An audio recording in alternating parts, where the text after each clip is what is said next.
Ek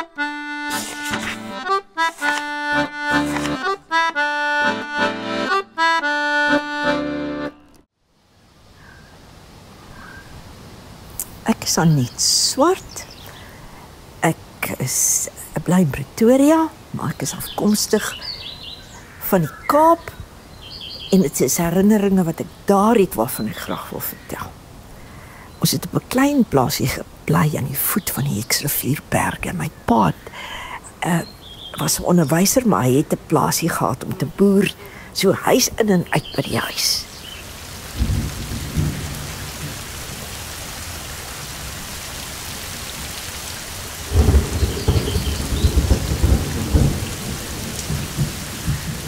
Dis baie koud. Die berge is hier buitekant.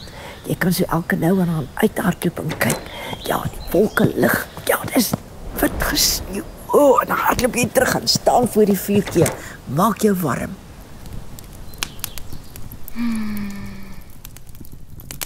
En hierdie koolstoof is daar nou lekker patats in die oond wat so ryk vir alles daardie sousie so uittap en hy so tammeletjie maak.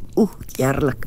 As jy so warm patat uithaal en sit hom gou op 'n bordjie en jy begin hom so van 'n kant af te eet. Wat 'n heerlike ervaring.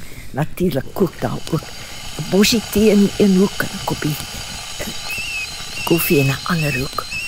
Ons het vir die wintervakansie het elkeen 'n taak gehad. Ons moes 'n trui vir onsself brei. Dis ons een ekstra toevoeging tot ons kas, 'n trui vir elkeen.